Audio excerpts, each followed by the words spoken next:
Pada saat pembahasan terkait dengan hukum Coulomb, kita sudah mempelajari bahwa jika ada dua buah muatan, di mana jika misalkan satu muatan bermuatan Q1 positif berwarna merah dan muatan lain yaitu Q2 berwarna biru di sini muatan negatif dan mereka terpisah jarak sejauh R, maka keduanya akan mengalami gaya elektrostatik yang besarnya sama tapi arahnya berlawanan. Ya, ini F12. Yang ini adalah F21. Pertanyaan selanjutnya adalah kalau kita mau mencoba memikirkan kembali terkait dengan bagaimana hukum Coulomb ini bekerja, gaya ini muncul seketika setelah ada muatan Q1 dan muatan Q2 terpisah sejauh jarak R. Pertanyaan besarnya adalah dari mana Q1 tahu ada Q2? Begitu pula sebaliknya.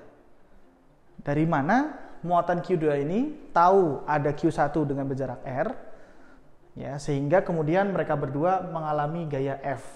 Ini akan jadi hal yang membingungkan ketika bayangkan misalkan Q1 adalah Anda, Q2 adalah mungkin orang lain yang bermuatan berbeda, lalu tiba-tiba Anda merasa tertarik atau tertolak karena adanya sesuatu. Artinya gaya itu dialami duluan oleh Anda, baru kemudian Anda menyadari ada sesuatu yang di sekeliling Anda. Itu akan jadi aneh. Ini yang kita sebut sebagai konsep action at a distance.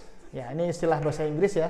Action at a distance atau gaya pada aksi pada sebuah jarak, artinya ya hukum gaya itu muncul atau interaksi itu muncul seketika setelah kita bisa definisikan ada dua benda yang berinteraksi dengan jarak tertentu. Tentu saja itu adalah konsep yang tidak terlalu disukai ya kalau kita bicara soal interaksi dua muatan. Nah, makanya kita memperluas pembahasan kita soal elektrostatis bukan hanya dari gaya, tapi dari bagaimana gaya itu bisa dirasakan oleh muatan lain dengan kita memandang, misalkan kita pandang dulu Q1. Ya, kita nggak pandang adanya Q2, tapi kita pandang dulu Q1.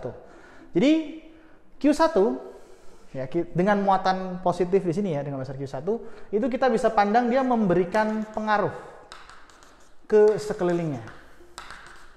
Ya, jadi karena dia punya muatan, maka muatannya itu akan memberikan pengaruh ke sekelilingnya, di mana pengaruhnya kita sebut dengan medan listrik. Di mana medan listrik kita punya pengaruh, ya istilahnya bentuknya vektor ya. Jadi kita bayangkan dia memberikan pengaruh ke sekelilingnya. Nah, di mana makin jauh dari muatan Q1 sebagai muatan sumber di sini, pengaruhnya itu semakin mengecil. Ya, ibarat kata kalau kita bisa analogikan, misalkan Q1 ini adalah penjual parfum. Maka penjual parfum itu akan memberikan, ya istilahnya wanginya akan tercium ke sekeliling dari penjual parfum tersebut, tapi semakin jauh dari parfum tersebut, dia akan makin hilang baunya. Nah, lalu bayangkan ada muatan lain yaitu Q2 di sini, somehow berada pada jarak tertentu ketika dia punya pengaruh.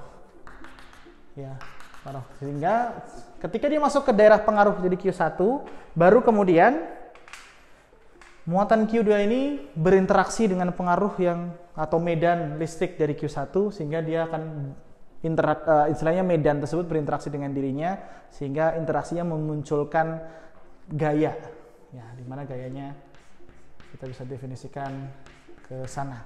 Jadi kronologinya bukan istilahnya Q1 dan Q2 ada dengan jarak R lalu muncul gaya, bukan, tapi salah satu di antara Q1 dan Q2 kita treatment atau kita tinjau sebagai sumbernya memberikan pengaruh, ya di sini kita sebut sebagai medan.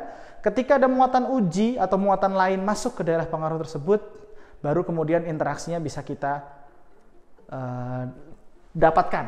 Nah, di sini artinya kita memilih POV. Kalau kita bicara soal elektrostatik, kita di sini memilih POV.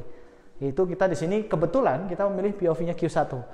Sebaliknya pun bisa, ya. Jadi kita misalkan pilih Q2 sebagai sumber, maka kita bisa pandang ketika Q1 datang, dia kemudian mengalami interaksi gaya dengan besar sama seperti digambarkan pada gaya Coulomb.